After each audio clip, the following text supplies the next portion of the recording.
I said last week that I was going to make a video about Jupyter Notebooks this week, and I'm still going to do that. That'll be next week instead. But I had to jump in with this and talk about Ruff, which released just a few days ago. For those of you that don't know, it's made by Astral, which are the same people that made Ruff, which was, you know, the really fast linter and now formatter that came out probably about a year ago now, maybe a little bit more. But they've now released a package manager. Once it's done, it's going to be a cargo in Python. It's the same sort of thing that Poetry was going for, really, but they're doing it in Rust this time. But at the moment, it's just a drop-in replacement for pip. So you can install it, use the of pip command, and you could do pretty much everything you could do with pip. Not quite everything. I'll talk about that in a bit.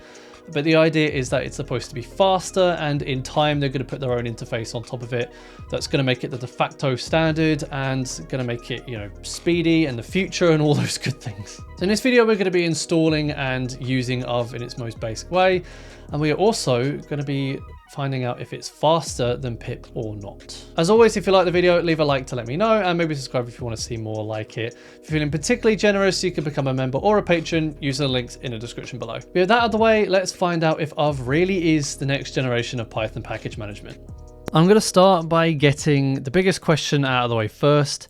Is Ruff faster than pip? And the answer is yes, it is. There is one situation where it's not, and I will talk about that a little bit later. But yeah, generally speaking, Ruff is very much faster than pip. In terms of actually installing it, it's not too difficult. I'm not going to do it on here because I already have it, but on Mac OS and Linux, you could just run this script. On Windows, there's even a script using this I don't know what this is. I presume you have to install it separately. Or you can even install it with pip if you really want to, if you want to get uber meta about this. I installed it using this method just because, a little bit of a spoiler alert, it is really nice. But we're going to start by creating a virtual environment, because one of the differences, and there are a few differences, I'll cover them when they become relevant. One of the differences between Ruff and pip is that Ruff needs virtual environments in order to work. Pip does not. So that's something to keep in mind. So you can see we have two terminal windows open side by side. In the left one, we're going to be working with pip. In the right one, we're going to be working with Ruff, just to make it clear. And so you can kind of see the results on either. So we're going to start by creating a venv. So for this one, we're going to do time, and we're going to use the time command to time all these. Do pi-m venv.venv, and I'm going to call it .venv pip, just so we can differentiate between the two.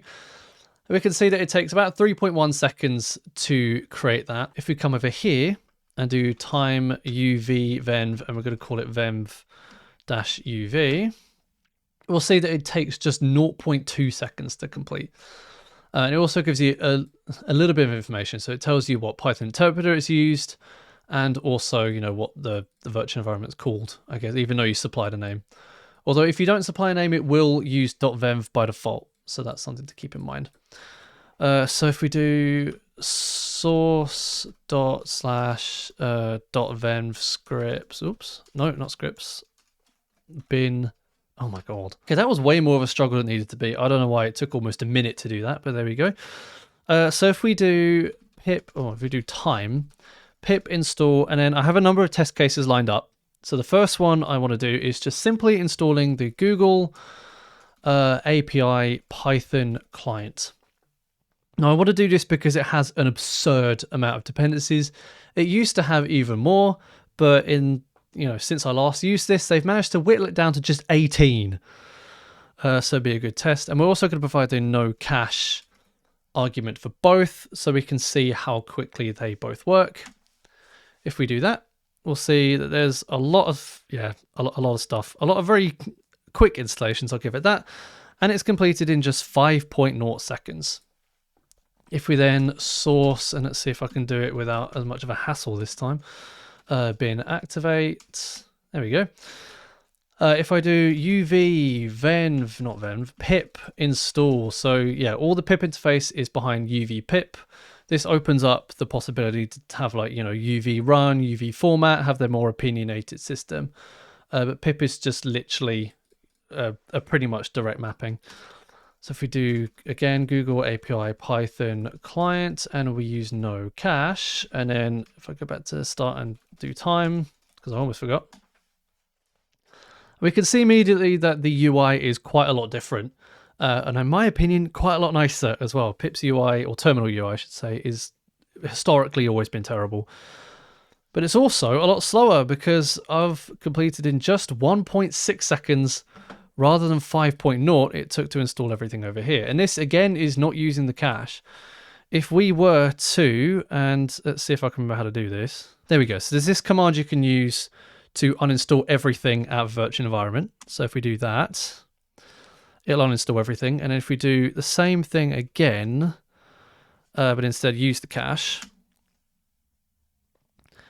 it completes in just 3.4 seconds. So it's a damn sight faster. If we do, I don't actually know if, let's pip free. I don't know if we have the ability. I'm going to shut my computer up before it starts interfering with everything.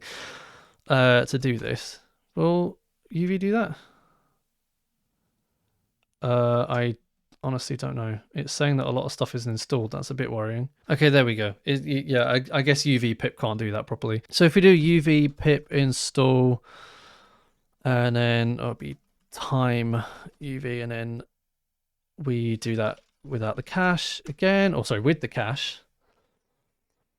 It installs in just 0.9 seconds, though bizarrely, I don't think it's installed oh, you can't do that with UV either. So there's a few things that UV can't do. List is one of them.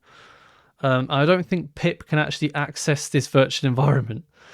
So it's a bit tricky to work out what's installed sometimes, which is a little bit problematic. I don't even know if everything we would need is installed on this one. So I don't even know if this benchmark is even accurate. I'll do another benchmark off camera, a proper one, and I'll put the times up on the screen because I think in mixing of pip and normal pip, I think I've confused it into thinking stuff is there when it isn't, or stuff isn't there when it is.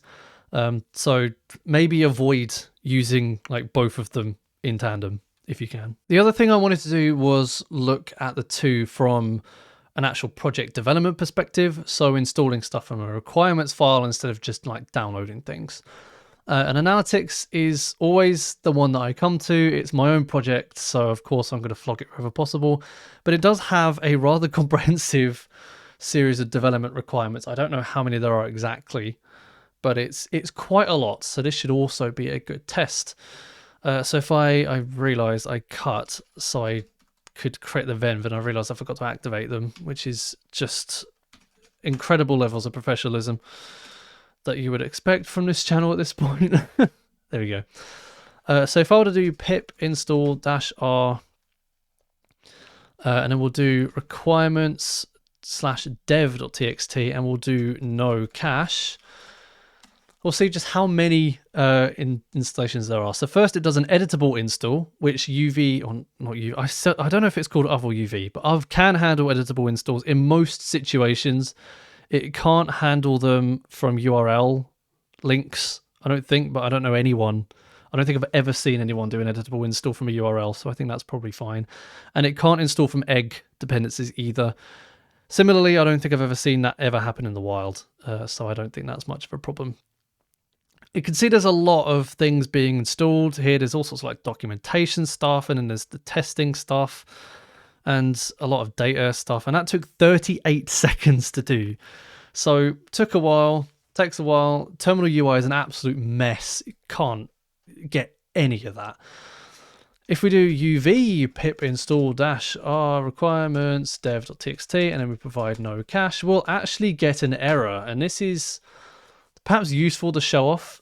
This is not UV's fault. I will say that for now. This is safety's fault.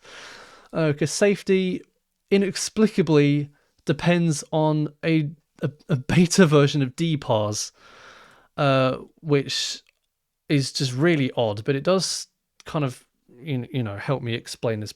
Not a problem, but it's another difference, let's call it. So pip would have been perfectly fine if I could even find it in this mess. Installing the correct version of dpars. I don't even know if it's there. Can I do dpars? Yeah, there we go. So it's installed it fine, I think. It probably has. Again, very difficult to tell. There we go, downloading the beta version. So it has actually downloaded the beta version without any complaints. There you go, there it is. But one of the differences is it won't allow you to do that. It won't allow you to do pre-releases unless you explicitly enable them. So this pre-release allow thing is very much like the --pre option in pip. And when we do that, we'll actually be able to install our development dependency. The only problem, or pre-release dependency, I should say. The only problem with that is it will then install all pre-release dependencies that are available. And that can cause some unexpected problems like I had when I ran that command in the original take. I'm actually in the editing booth right now. What happened was that I ran the command with the pre-release allow flag. It installed all available pre-release dependencies, which meant it installed a different version of Pedantic, which then installed a different version of Pedantic Core, which needed to be built from scratch. There wasn't a wheel available to download. And that, of course, caused an unfair performance comparison because that takes a long time. For the record, OV is no faster than pip at building wheels. Obviously, it caused something internally to do that bit. But I thought that I would come back and do it again. I've actually removed safety from the requirements file completely, so we shouldn't have that problem anymore. And we can get a proper performance comparison. Hey. So if we come in here and we do time pip install -r requirements /dev without any of the safety dependencies this time. Oh, and do it with no cache as well. That would help. I'm doing this a few hours later, so yeah. So if we run that again, I'll actually let this run and I'll just show the time at the end. There we go. So the result, it actually didn't take that much less time in the end. It took 37.5 seconds to build all those.